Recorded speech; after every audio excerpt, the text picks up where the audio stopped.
This is New York State Regents question 28. What we'll be looking at is otherwise known as the critical lens. This is the critical lens question untouched. And you want to take a little time, look at that lens, maybe pause the video here.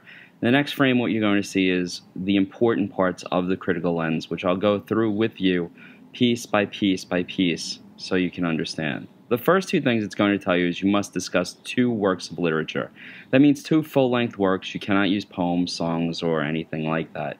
You also have to then move from the choice of your two works to deciding on what your point of view is going to be. In most cases, it's going to be easier to agree with the quote than disagree, but you really need to be careful and choose the point of view that you're going to be able to defend best with the literature you've chosen.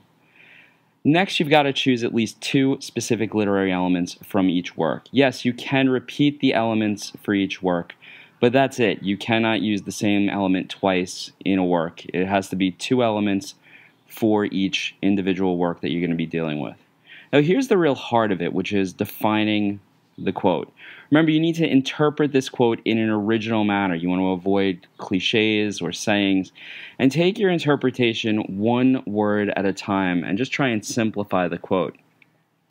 The last thing is, if you take a look at the bottom of your page, you'll see the guidelines. Look at the guidelines. If you get confused or lost, refer back to the guidelines, and those guidelines will help you get through this test. You can also use them as a checklist at the end of the exam. Let's move on to writing the essay. The essay itself is pretty straightforward, and if you take a look here, what you'll see is the critical lens introduction being written before you. Here you have the quote restated, then the quote as it's defined. Next thing that you're going to see after the quote is defined is you will see a decision to either agree or disagree. In this case, agree. Then you will see the literature being laid out for you, The Great Gatsby in this case, and The Scarlet Letter. Note, please, that the author has given the author's names, but has not given the literary elements, which you really should do in the introduction. Let's move on to the first body paragraph, and this one's going to focus just on The Great Gatsby.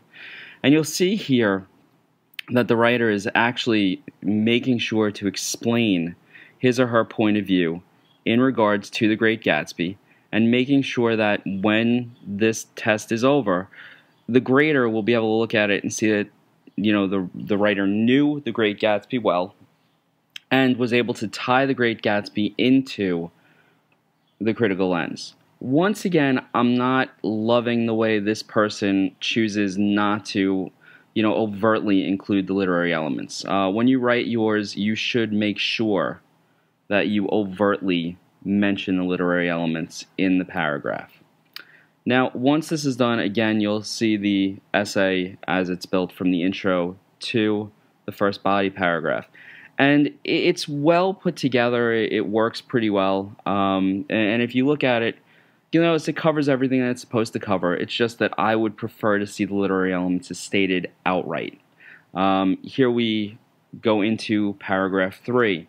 In this case, the writer is going to talk about the Scarlet Letter.